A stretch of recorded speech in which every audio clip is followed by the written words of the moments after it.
Hi, everyone. It's time now for Kara's Curious. Today, we're putting the focus on friendships.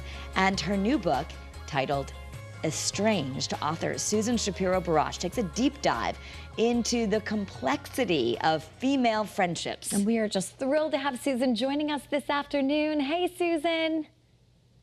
Hi there. How are you? Great, thank you. Thank you. We were having, such a talk about this during commercial breaks about how female friendships seem to be different than male friendships because maybe we're more complex. We actually try to get closer, but it seems like there's more drama in them. Is that true?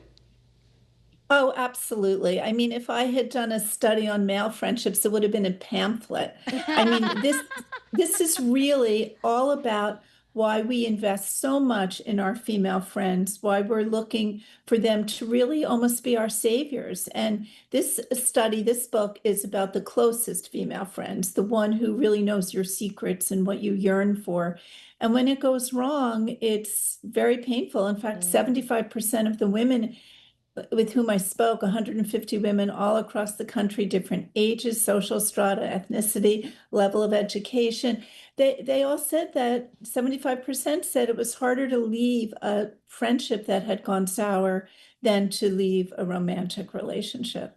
I think, you will encounter those people in life, women, men included, certainly, where their guard is up, and everything is kind of surface level.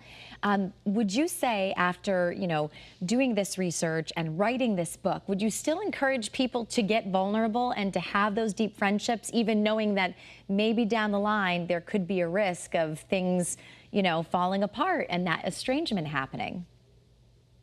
Oh, definitely. I mean, if life is a pie for women, this is really a big piece of the pie. We depend on these friendships. They are a safe haven for us. And that's why when they don't work out, we're finally able to let go. But the idea of not seeking it out, I don't think that works for women. Women really like to bond with other women. We feel very understood when we're with our best friends. What if the relationship is toxic? How do you know if it's toxic? And do you choose estrangement then?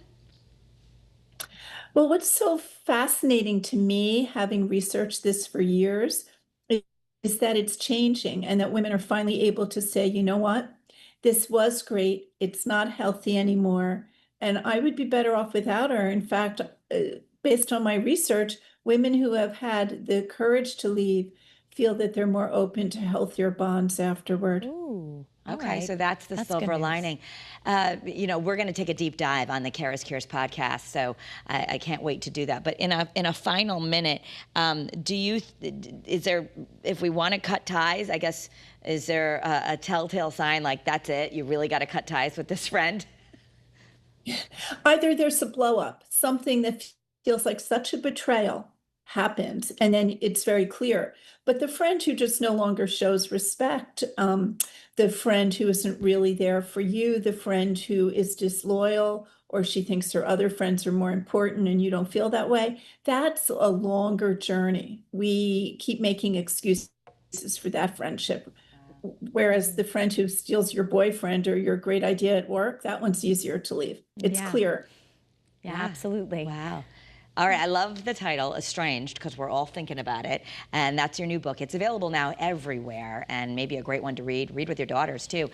For more information, you can visit SusanShapiroBarash.com, and you can also find her on Instagram at Susan Shapiro Barash. And Susan, thank you for being here. We'll be taking a deep dive on the Kara's Curious podcast, so we'll talk to you a little bit later. Thanks for being with us. I look forward to it. Thanks for having me on. Thank you. Absolutely.